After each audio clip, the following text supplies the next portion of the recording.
Wa hukiya anna yauman minal ayyami ijtama'at lil kuffari bidari Abi Jahlin id dakhala rajulun yuqallahu Tariq As-Saidalani.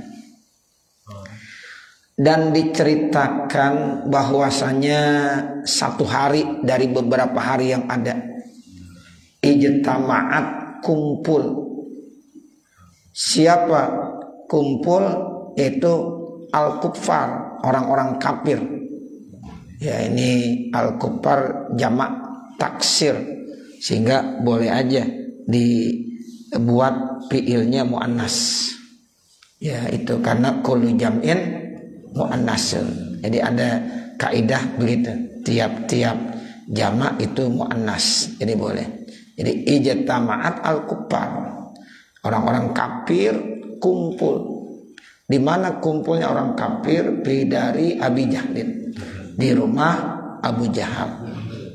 Abu Jahal itu saudaranya Abu Lahab. Abu Lahab saudaranya Abu Gosok. Ya. Nah, gitu.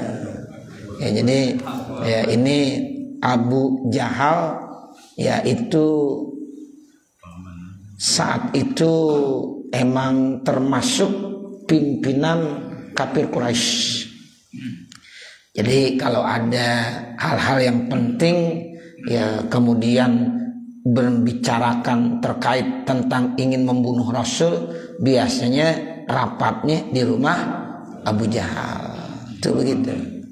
Ya, ini orang-orang kafir kumpul untuk mencelakakan dan membunuh. Ada rencana pembunuhan terhadap Nabi Muhammad sallallahu alaihi wasallam.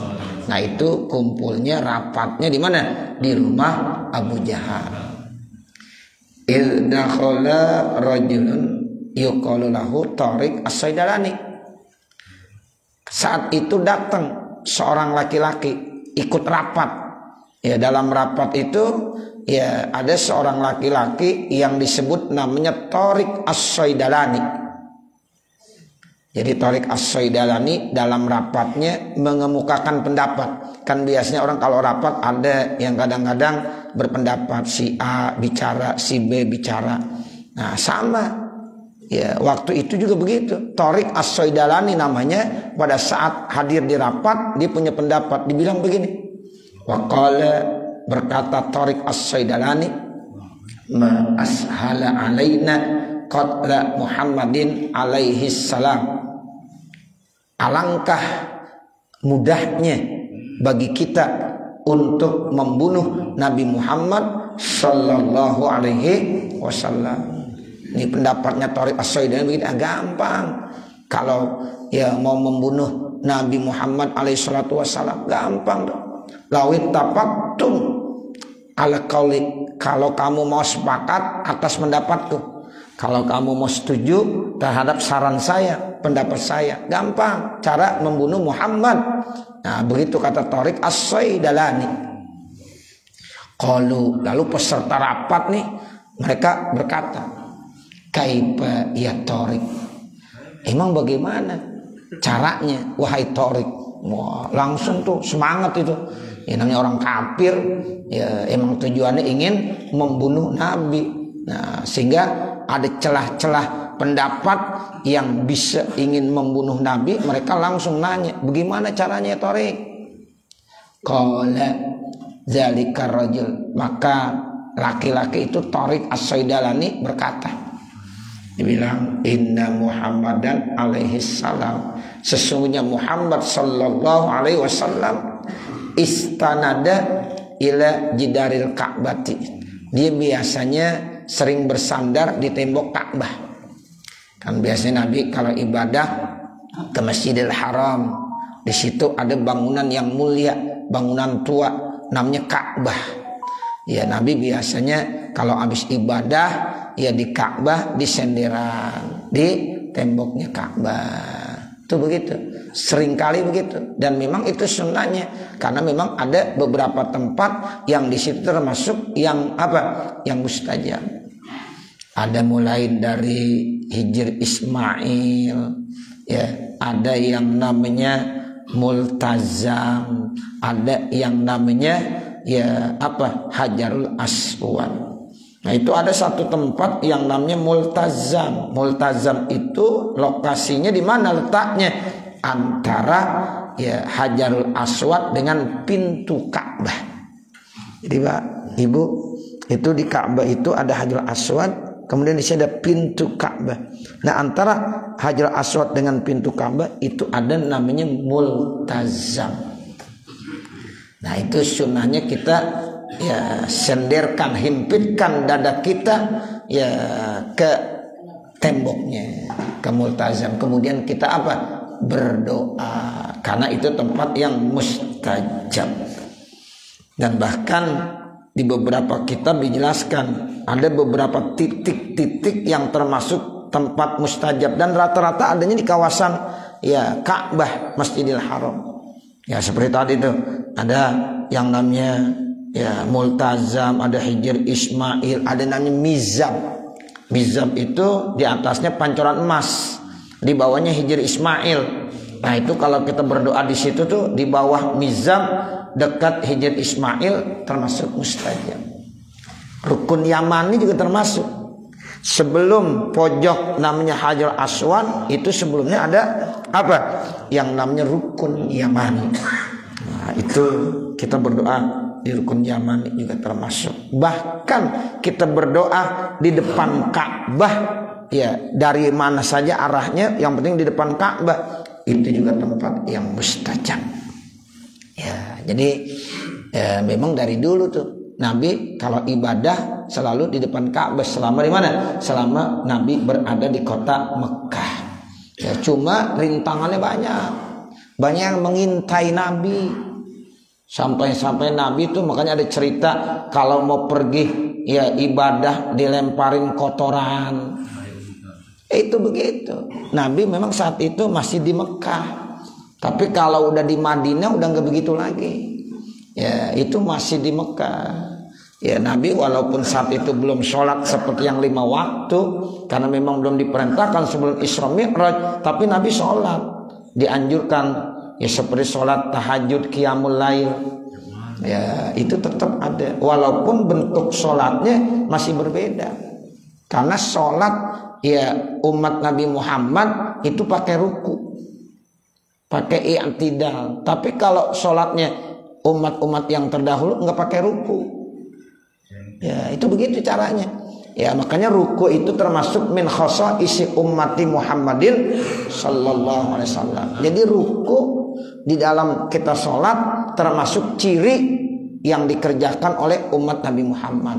Ya umat-umat yang terdahulu Bapak Ibu Saudara mereka sholat, tapi sholatnya nggak pakai ruku. Itu ya. Nah Nabi Muhammad juga begitu sholat udah. Tapi sebelum diperintahkan dalam rangka Isra dan Mi'raj itu sholatnya nggak pakai ruku. Ya jadi Nabi ibadah. Cuma pada saat Nabi ibadah di Ka'bah itu banyak yang ngintai. Ya karena banyak yang ingin membunuh Rasulullah Sallallahu Alaihi Wasallam. Dan itu ceritanya Nabi sering dilemparin kotoran. Ya kalau kita nggak pernah mau sholat, mau ibadah dilemparin kotoran, pernah nggak? Nggak pernah. Ya itu Nabi itu begitu, masya Allah, begitu besar. Ya apanya? Ya kesabarannya. Kadang-kadang diludahin. Kan rumah saat itu ada satah. Satah itu hanya dia di atas, ya di lantai atas. Nabi jalan dari bawah, diludahin Nabi. Nah seperti itu. Ya. Wah kalau kita digituin gimana kira-kira? Ya, tapi Nabi itu kesabarannya. Dia melawannya dengan akhlak. Melawannya dengan apa? Dengan akhlak yang mulia. Sehingga akhirnya semuanya pada bertekuk lutut. Akhirnya mengakui bagaimana ya akhlak Rasulullah sampai-sampai mereka ya beriman dan menyatakan dirinya masuk Islam karena dengan akhlak. Jadi berhasilnya Rasulullah berdakwah ya itu karena ya sebagian besar dakwanya Rasul dengan akhlak yang mulia. Nah ini Thariq ya As-Saidalani punya pendapat begitu. Gampang ya nanti Nabi ketika lagi bersandar di tembok Ka'bah, ya palau zahaba wahidun minna, kalau Nabi lagi bersandar di tembok Ka'bah, begini katanya, nanti ya ada satu orang pergi dari kita nih, kelompok kita, mengintai, ya melihat, waroma hajaron kabiron. Nah, saat dia lagi sholat, ya lemparin aja batu besar min paukil Ka'bah, dari atas Ka'bah, dinaik atas Ka'bah. Kan Nabi nggak tahu kita ada di atas Ka'bah, dia lagi ibadah di bawahnya. Nah, itu kita lemparin aja batu besar. Kan Nabi nanti akan terkena batu tersebut, hancur Nabi dah, mati dah. Oh. Kata siapa? Tariq As-Saidalani. Itu begitu. Ya, jadi dalam rapat itu disepakati itu. Ya, jadi Nabi mau diapain? Mau dibunuh. Ya, jadi kalau seandainya ada seorang dari kita yang melemparkan batu besar dari atas Ka'bah, lahalaka min sa'atihi, maka Nabi akan hancur sesaat itu juga. Ya, saat itu juga pasti Nabi tewas. Faqama min bainihim rajulun, maka bangun berdiri di antara mereka seorang laki-laki. Yuqalu lahu Syihab, namanya Syihab. Namanya siapa? Syihab. Ya, ini Syihab ini, tapi nanti akhirnya dimasuk Islam. Makanya nama Syihab bagus, nggak apa-apa. Nah, begitu. Sebab nanti dia akan sadar. Ya, Tariq juga begitu. Nanti Tariq juga akan sadar dan dia akan masuk Islam. Ya, ini Syihab berdiri. Kata Syihab begini. Waqala, berkata Syihab, lau azintum li, kalau seandainya kamu pada izin saya, laqataltuhu, saya dah yang akan membunuhnya. Saya yang akan melemparkan batu besar ke Rasulullah sallallahu alaihi wasallam, kepada Muhammad. Tuh begitu. Jadi kata Syihab, dibangun ya dengan gagah perkasa. Saya aja, saya siap yang akan melemparkan batu besar kepada Muhammad. Tuh begitu. Fa'azinu lahu, akhirnya mereka tuh ya semuanya sepakat, ya izinin dah, dapat izin. Ya, jadi pendapatnya Tariq As-Saidalani, tapi yang menjalankan eksekusinya siapa? Syihab. Ya.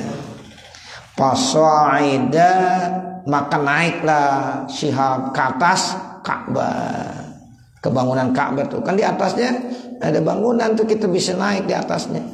Fasa'ida, lalu dia naik fauqal Ka'bati, ke atas Ka'bah, wa ma'au hajarun kabirun, disertakan dia membawa batu besar. Paromahu ilan nabiyyi alaihi salam, maka dilemparkan tuh batu besar itu ke Nabi Muhammad sallallahu alaihi wasallam. Ya, itu masya Allah, benar-benar orang dari atas, Nabi ada di bawahnya. Ya, batu besar udah siap dilemparkan. Kalau menurut ya ukuran kita sesuai dengan kesepakatan mereka orang kafir, ya udah pasti Nabi ya akan tewas karena tertimpa batu besar tersebut. Tapi apa yang terjadi Bapak Ibu Saudara? Nah ini Pak kharaja min jidaril Ka'bah hajarun. Tiba-tiba dari tembok Ka'bah itu keluar batu. Jadi dari tembok Ka'bah itu keluar aja batu, keluar. Terus ngapain tuh? Ya, batu dari Ka'bah keluar dengan sendirinya. Ya. Wa akhadha zalikal hajar fil hawa. Lalu itu dia menangkap batu yang ada dari atas. Jadi batu yang dari atas yang ditibanin sama Syihab, kemudian tertahan oleh batu yang keluar sendiri dari tembok Ka'bah. Menahan gitu. Menahan aja. Berarti kan batunya lebih besar lagi. Ya, batu yang dilemparkan oleh Syihab itu udah cukup besar. Tapi dari tembok Ka'bah ini nih Bapak Ibu nih, dari sini nih tembok Ka'bah nih, keluar aja batu. Nah, Nabi kan ada di sini, tapi dia ada di atasnya. Nah, yang di atas. Jadi melindungi Nabi Muhammad sallallahu alaihi wasallam. Jadi itu batu keluar, kemudian menahan batu yang dari atas. Ini kejadian ya istimewa. Ini disebut mukjizat. Ya, mukjizat yang Allah berikan kepada Nabi Muhammad. Jadi banyak cara untuk membunuh Rasulullah, tapi Allah selamatkan. Di antaranya cerita ini. Ya, jadi dari dinding Ka'bah keluar aja batu besar menahan batu yang ada di atas yang dilemparkan oleh siapa? Syihab. Begitu Bapak Saudara. Hatta qama Rasulullah sallallahu alaihi wasallam min maudihi, sehingga Nabi bisa ya berdiri dan pindah dari tempat tersebut. Sehingga Nabi dari sini ya pindah. Nah, setelah Nabi pindah bagaimana? Wasaqatul hajar alal ardi, baru itu batu jatuh kemari. Nabi selamat enggak? Selamat. Nabi selamat. Ya, coba kalau nggak ada ya izin Allah tuh batu yang ya menangkapnya pasti pas ke dalam tubuh Rasulullah sallallahu alaihi wasallam. Kepala Rasulullah tertimpa batu besar tersebut. Tapi alhamdulillah Allah Maha melindungi. Makanya Nabi bilang hasbunallah wa ni'mal wakil. Cukup kami ini yang melindungi siapa? Allah. Kalau kata Nabi Ibrahim, hasbiyallah wa ni'mal wakil. Pada saat Nabi Ibrahim dibakar oleh Raja Namrud, itu Nabi cukup bilang hasbiyallah wa ni'mal wakil. Cukup Allah yang melindungi saya dan memelihara saya. Tuh. Makanya Nabi Ibrahim dibakar, tetap dibakar. Apinya berkobar-kobar. Cuma satu, ya Allah lindungin, itu api nggak panas. Karena api udah dipanggil sama Allah. Ya naru kuni bardaw wa salaman ala Ibrahim. Tuh, wahai api, dingin, sejuklah kepada Nabi Ibrahim. Jadi Nabi Ibrahim saat itu merasa enak, sejuk aja. Seperti mandi di uap air hangat, enak gak kira-kira? Enak, bayar lagi mahal. Nah begitu. Jadi itu Nabi Ibrahim, Masya Allah. Begitu, karena Nabi Ibrahim bilang hasbiyallah wa ni'mal wakil, hasbiyallah wa ni'mal wakil, hasbiyallah wa ni'mal wakil. Walaupun ya ada binatang yang kecil yang ingin membantu supaya tuh api berkobar-kobar. Apa? Cecak niupin supaya apinya berkobar-kobar. Padahal kagak ada manfaat itu cecaknya. Ya Allah, cecak kecil banget pakai niupin lagi. Ya, tuh begitu. Ya, makanya kita di dalam beberapa kitab saya baca sunnah untuk membunuh cecak. Tuh, apalagi malam Jumat. Itu cecak kalau ada tuh, kalau malam Jumat di rumah kita boleh dimatiin. 1 kali pukul pahalanya gede. Kalau 2 kali pahalanya kecilan dikit. Kalau 3 kali kecilan lagi. Ya, makanya siap-siap kalau mau matiin cecak sekali aja. Mati, gede pahalanya. Tuh Imam Nawawi di dalam kitabnya Kasifatus Saja saya baca begitu. Ya, jadi ya boleh membunuh cecak. Kenapa? Karena cecak punya niat jahat. Ya, jadi niup api yang dikobarkan oleh Raja Namrud untuk membakar ya Nabi Allah Ibrahim alaihissalam. Begitu Bapak Ibu. Ya, makanya kita walaupun sekecil apapun, kalau kita membantu orang yang berbuat dosa maksiat, ya durhaka sama Allah, tetap dikasih dosa. Lain lagi burung pipit. Ada burung pipit namanya. Kalau burung pipit itu malah dia menyiramkan air, dibawa air sedikit-sedikit. Ya walaupun kagak ada artinya, tapi itu air disiramkan ke dalam api tadi. Tujuannya supaya padam. Walaupun nggak ada artinya, tapi burung pipit udah membantu. Makanya jadilah seperti burung pipit aja. Jangan seperti apa? Cecak. Kita walaupun nggak banyak punya kemampuan, tapi kita membantu orang yang melakukan kebaikan, dakwah Islam, walaupun nggak berarti, tetap nilai ganjaran pahalanya besar. Ya, tapi kalau kita membantu kemungkaran, walaupun nggak ada artinya, sedikit aja, tetap itu akan mendapatkan siksa. Tuh begitu. Jadi kan kalau kita cerita burung pipit, ya Allah ngasih air sedikit banget, api begitu besarnya. Ya, orang kemarin aja terjadi kebakaran di Ya Islamic Center itu Masya Allah kita ngeri banget ngelihatnya itu. Ya Allah itu api segitu besarnya. Ya singkat banget itu Bapak Saudara, sampai segitunya itu.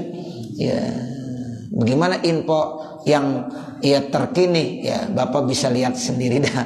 Ya alasannya apa, sebabnya apa itu Masya Allah. Tapi yang kita lihat itu api mengerikan banget. Ya itu yang namanya kubah. Ya segitu megahnya ya Masjid Islamic Center ya hancur terbakar oleh api. Nah seperti itu ya. Jadi ini kita kembali lagi ke cerita ini. Jadi wasaqatal hajar alal ardi ya, jadi batu itu gugur ya, hancur ke bumi setelah Nabi pindah dari tempat tersebut. Jadi Nabi selamat nggak? Selamat. Wadah rojal jidar ila maudi. Dan anehnya itu yang namanya batu yang tadinya keluar dari sini nih Bapak Ibu, dari tembok Ka'bah, setelah melindungi Nabi, itu batu yang udah jatuh, ini batu yang ini masuk lagi ke dalam. Ya, masuk lagi kemana? Ke sini, ini keluar nih. Ya, ini keluar untuk jagain saja. Nabi udah pindah, baru itu batu yang besar yang dilemparkan oleh Syihab jatuh, lalu batu yang dari dinding ya Ka'bah balik lagi, masuk lagi. Kayak ada remote-nya gitu. Ya, jadi ada remote yang dipijat keluar, terus masuk lagi. Jadi remote udah ada berarti dulu. Ya. Gitu.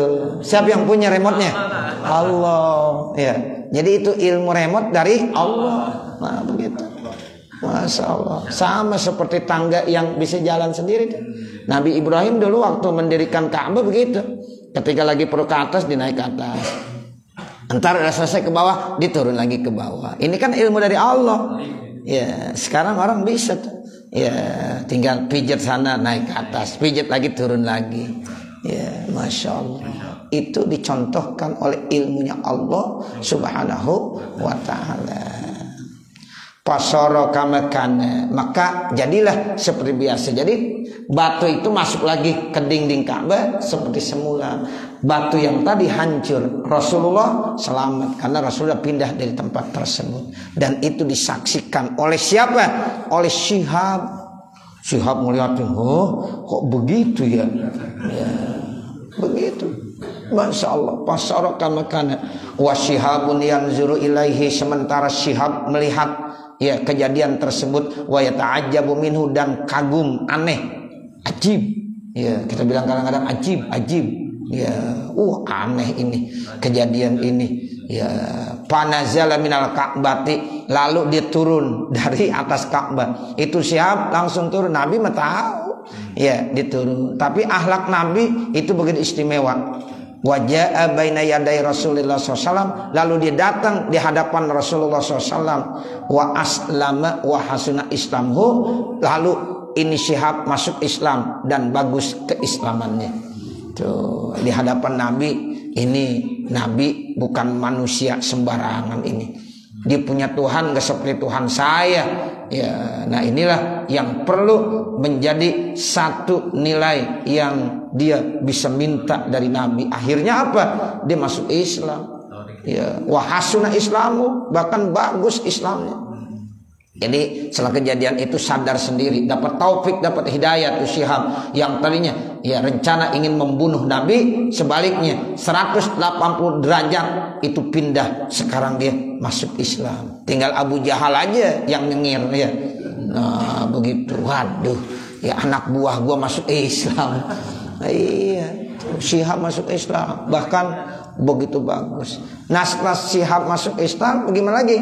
Wa aslamat Thariqun aidan, Thariq as-Soidalani yang punya ide begitu masuk Islam juga. Begitu. Thariq kan ngeliatin, ya ngeliatin Thariq, ayo silakan kerjain. Ternyata kejadian begitu. Syihab masuk Islam, Thariq nggak mau kalah. Gue juga masuk Islam dah. Nah begitu. Akhirnya dua manusia ini masuk Islam dan termasuk bagus keislamannya. Wa kana Syihabun, dan adalah Syihab, wa man ma'ahu, dan orang yang bersama dengan Syihab yang saat itu beserta dan mengintai Nabi Muhammad, aslamu, mereka semuanya masuk Islam. Ba'da mar'au hazil mu'jizati, setelah mereka lihat ini mukjizat yang Allah berikan kepada Nabi Muhammad sallallahu alaihi wasallam. Makanya pantas kalau orang-orang sezaman Nabi beriman, nggak dikagumi keimannya biasa-biasa. Kenapa? Karena dia bisa ngelihat kejadian langsung. Yang tadinya dengki banget sama Nabi, yang tadinya benci banget sama Nabi, yang tadinya gedeg banget sama Nabi. Kenal gedeg? Iya, gedeg banget sama Nabi.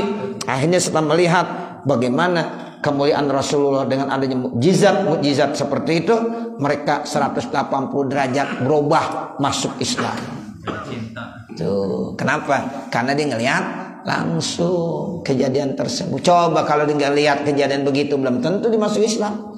Ya, jadi setelah dilihat langsung kan mata kepalanya, ya itu dia akhirnya masuk Islam. Dan bahkan bukan Syihab dan Thorik saja, orang-orang yang saat itu ya melihat kejadian langsung, itu mereka semuanya masuk Islam. Wal imanu bi Muhammad alaihissalam tuh. Jadi iman kepada Nabi Muhammad di akhir zaman, di akhir zaman nih saat ini, kalau orang yang beriman kepada Nabi Muhammad di akhir zaman yang tidak pernah melihat Nabi, apalagi melihat mukjizat-mukjizat Nabi seperti itu termasuk min abdolil marotibi, termasuk pangkat yang paling mulia. Jadi kalau kita ya ini orang-orang Cidodol, orang Kampung Baru, kenapa? Ya beriman kepada Rasulullah. Ketika ditanya, emang ente pernah ngelihat Rasulullah? Lah belum pernah. Pernah ngelihat kejadian mukjizat Rasulullah saat itu? Ya tidak. Tapi kenapa beriman? Ini yang perlu dikagumi keimanannya. Ya nggak pernah ngelihat Nabi, tapi beriman dengan sesungguhnya. Ya makanya kemarin saya sampaikan begitu. Ya jadi kita nggak pernah ngelihat Nabi, nggak pernah ngelihat kejadian-kejadian mukjizat yang Allah berikan kepada Nabi saat itu, tapi kita bisa beriman, masya Allah. Cinta sama Nabi kita udah nggak usah ditanya lagi. Ya makanya bandeng selonjor itu udah biasa ya, maulid. Nah begitu. Kenapa? Karena cinta kita kepada Nabi Muhammad sallallahu alaihi wasallam. Itu termasuk min abdolil marotib. Ya termasuk martabat yang paling apa? Yang paling mulia. Makanya jangan kaget suka sama maulid. Ya bagaimana kita nggak suka sama maulid? Suka kita sama maulid. Ya karena tidak ada daripada bulan yang paling mulia kecuali bulan Rabiul Awal. Kalau bulan Ramadan aja kita gembira dengan datangnya bulan Ramadan, Allah akan haramkan jasad kita dari api neraka. Bagaimana kalau kita muliakan Rabiul Awal, bulannya Nabi Muhammad lahir? Ya bukan lagi neraka, Allah haramkan yang lain lagi. Sebab dengan adanya Nabi Muhammad baru Allah ciptakan adanya bulan Ramadan. Kalau nggak ada Nabi Muhammad, ada nggak bulan Ramadan? Kagak ada. Tuh, sekarang kan di dalam salah satu hadis begitu. Apabila datang bulan Ramadan, kita senang, bahagia karena kita akan kedatangan bulan Ramadan. Man fariha biduhli Ramadan haramallahu jasadahu ala niran, kan gitu ya. Ya, sekarang bagaimana kalau kita gembira datangnya bulan Rabiul Awal? Karena di bulan Rabiul Awal lahir Nabi Muhammad. Itu melebihi daripada ya yang Allah berikan kita menghormati bulan Ramadan. Begitu Bapak Saudara. Makanya maulid jangan bosan. Ustaz sudah maulid mulu, terus maulid lagi. Ya, jangan dihitung. Udah ada gue 3 aja. Jangan. Maulid cuma 3 doang. Ya, ya di tempat sana 1, 2, 3 dah. Yang lain ngundang gue kagak datang dah. Nah, jangan. Jadi kita terus maulid nggak ada bosannya. Ya, maulid jangan ada bosannya. Terus seperti itu. Nanti di Anyer ada maulid, datang Bapak Saudara. Ya, itu. Makanya saya bilang tanggal 12 November, nah, pokoknya jangan buat apa-apa, agendanya ke Anyer. Nah, begitu. Udah, kita maulid. Ya, kita maulid. Kenapa? Karena kita cinta dengan Rasulullah. Pengorbanannya kan lebih besar ke Anyer. Ya, jalannya aja hampir 2 jam lebih. Ya, itu pengorbanan lebih besar. Mudah-mudahan pahalanya lebih besar. Begitu, ya. Ya Allah, nih buktikan saya cinta dengan kekasihmu ya Allah. Walaupun dari Cidodol ke Anyer saya bela-belain. Tuh begitu. Udah gitu bensin beli sendiri lagi. Iya. Mobil sendiri lagi. Iya. Nah mudah-mudahan tuh mobilnya nanti ya akan menjadi saksi. Tuh, makanya bilang nih saya punya mobil saya gunakan buat maulid ke Anyer. Ya Allah, ya mudah-mudahan ini rasa cinta saya. Nanti mobil akan bersaksi. Ya Allah, Ustaz Abdullah dulu pergi ke Anyer ya Allah. Ah, begitu. Pakai mobil sendiri lagi ya Allah. Bensin kantong sendiri lagi. Nah, begitu. Jamaahnya dibawa, suruh mau bayar bebas, gratis semuanya. Nah, Ustaz Abdullah ya Allah cinta sama kekasih engkau ya Allah. Nah, begitu. Iya. Udah gitu nyetir sendiri lagi. Iya. Masya Allah. Dan yang lain-lain begitu juga sama. Iya. Iya, Masya Allah. Nah, begitu ya. Nah, ini karena kita cinta sama Rasulullah. Makanya keislaman orang-orang yang di akhir zaman itu sangat dikagumi. Ya, sangat dikagumi. Termasuk min abdalil maratibi, termasuk martabatnya yang paling mulia. Kenapa? Li'annahum sabatu 'alal imani wal islam, karena mereka mantap keimanan dan keislamannya an zahril ghaib, dari nampak ghaib. Ya, kalau sahabat-sahabat lihat langsung seperti tadi itu Syihab sama Tariq As-Saidalani, karena ngelihat langsung kejadian tersebut. Tapi kita nggak pernah ngelihat kejadian-kejadian tersebut. Ini namanya Islam imannya an zahril ghaib bi ghairi musyahadatihi, ya, karena ghaib tanpa kita menyaksikannya. Makanya doa an zahril ghaib itu mustajab. Contohnya nih, saya doain bapak ibu nggak tahu saya doain bapak ibu, itu namanya doa min zahril ghaib, itu mustajab. Ya, begitu, itu mustajab bapak saudara. Bapak nggak tahu didoain, ibu nggak tahu didoain, tapi ya model doa begitulah yang mustajab, namanya doa min zahril ghaib mustajab. Itu begitu kata Rasulullah SAW. Nah, ini orang beriman, dia mantap keislamannya ya tanpa mengetahui musyahadah, ya apalagi bisa melihat kejadian langsung, mukjizat Nabi.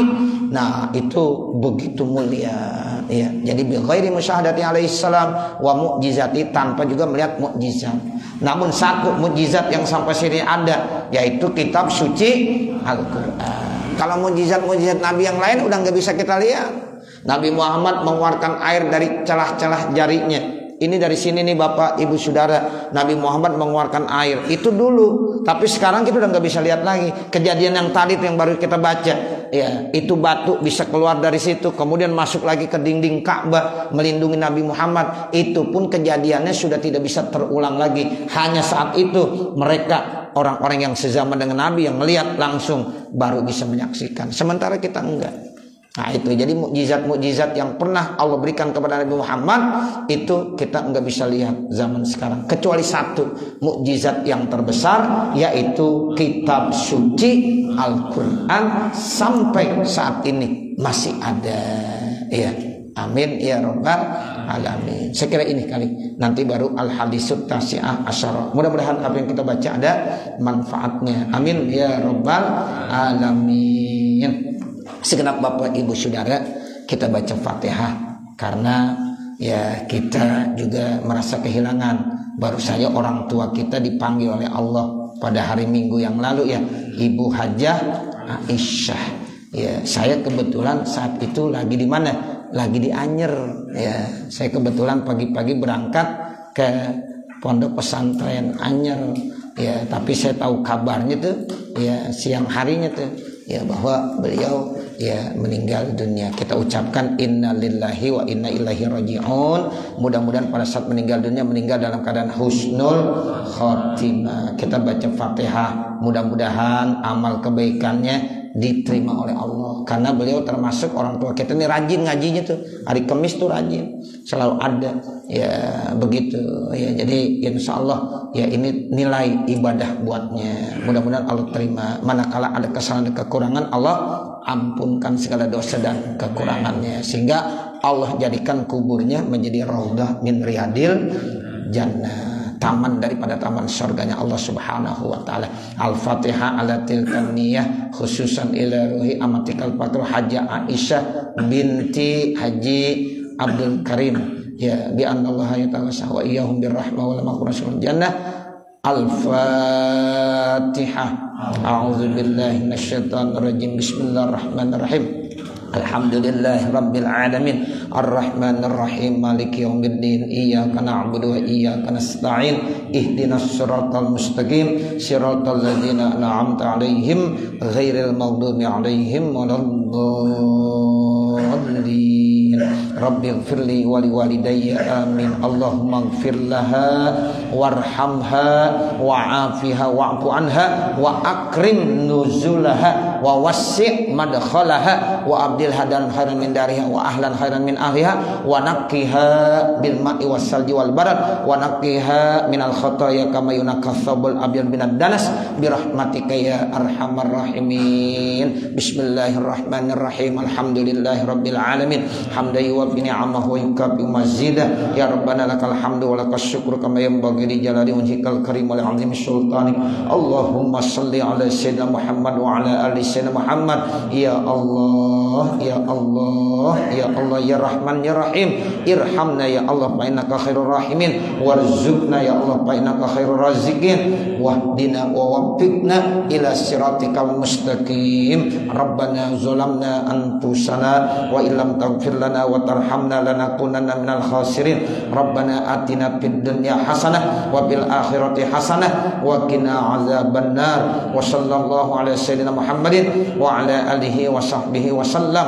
Walhamdulillahi rabbil alamin. Wassalamualaikum warahmatullahi wabarakatuh.